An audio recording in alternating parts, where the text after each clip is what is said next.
Okay, another Saturday night service call. We got a walk-in cooler that's temping in the 50s right now. So the first thing I did was came in here, verified it is in the 50s, and it is. Made sure the evaporator coil is not iced up. It is not. And then when I stepped on over here,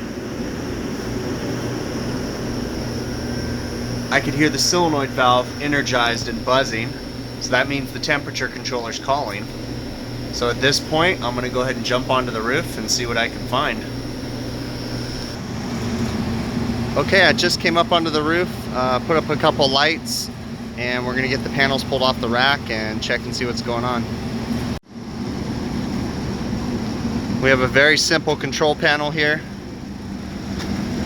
It's always important that you label everything. That way everybody understands. We're dealing with is System F walk-in cooler down here in the middle on the bottom. You can also look at the legend right here, System F walk-in cooler. So we come on over here.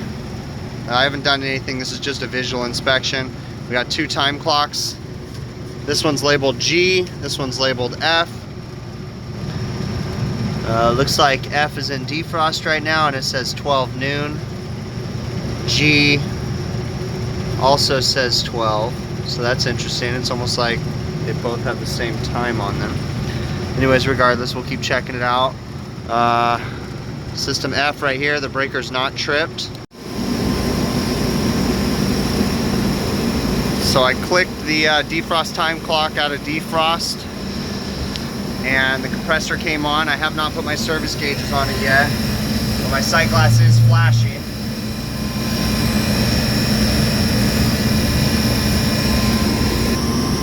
We're definitely low on charge. I'm adding gas right now to clear the sight glass. Just adding a little bit at a time.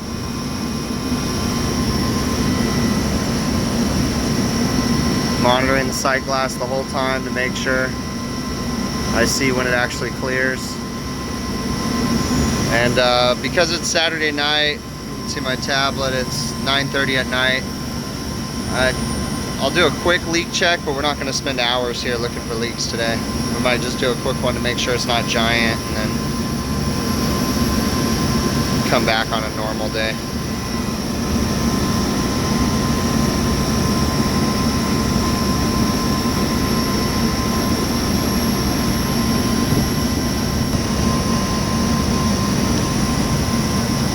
Alright, so I cleared up the sight glass.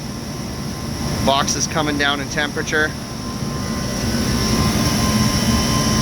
Looking nice and shiny now in there.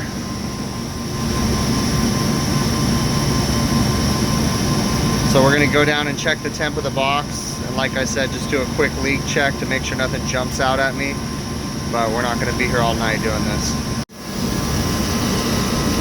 These units that have these vinyl or rubber pressure control hoses, guaranteed they always leak. This thing's leaking like a sieve.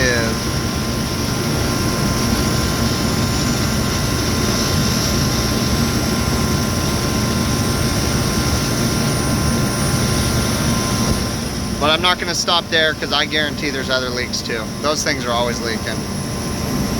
So we'll definitely write that up, and then we're still going to come back and do a thorough leak check. I'm going to just tighten up on that guy just a little bit to see if it'll tighten at all. So this is our evaporator section right back in here, and I'm picking up a leak right down here.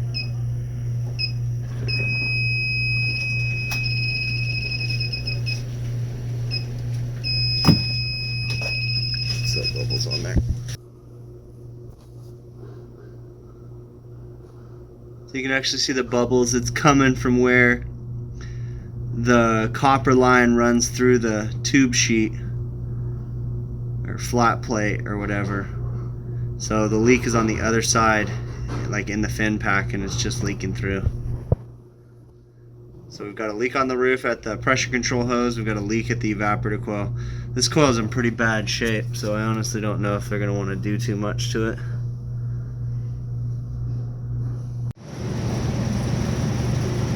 Okay, so another thing as I'm leaving, I noticed, I came to this defrost clock and I marked it. And then I set my stopwatch, and it's been 30 minutes and that defrost clock hasn't moved.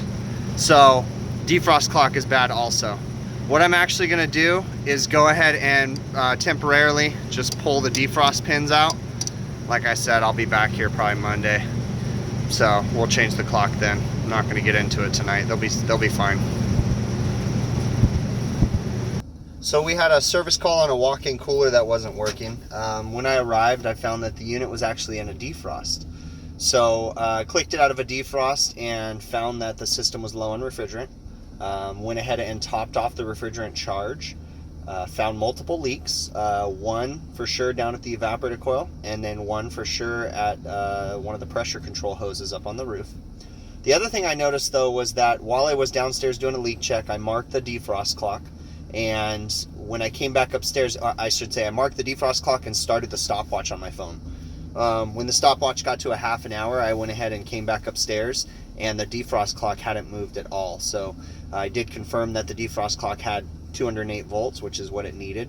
So that confirmed that we also had a bad defrost clock.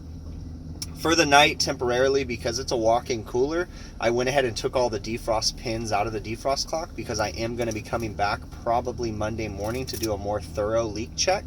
I just did a quick one today. And then I'll change the defrost clock then. I don't know where we're going to have to go with the evaporator coil yet. When I come back, I'll do a more thorough leak check and find out if it's repairable or if we're just going to have to replace it.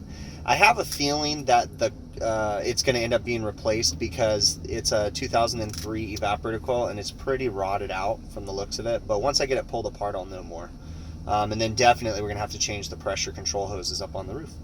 So, you know, this was a Saturday night emergency call. Again, you know, I've made a couple videos about this kind of stuff, but it happens, okay? Dealing with restaurants especially, you get the emergency service calls.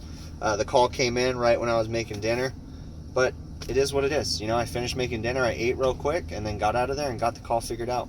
I'm just finishing up at the service call. It's about 10:30 at night, so it's not too bad. So, you know, that's just life in restaurant refrigeration. You know, every once in a while you get an emergency service call, so don't get upset about it. And whatever you do, don't ask the manager when they noticed it stopped working, okay? Because that will always irritate you, because they will always say that it stopped working at 9 o'clock in the morning and they decided to call you at 7 at night. So I stopped asking those questions, and I just kind of, hey, you know, shake their hand. All right, show me where it is. I'll get it fixed. You know, just go with the flow, because life's too short to get angry, and you're going to end up killing yourself, you know, stressing about things. So, all right, that's it. Have a nice night.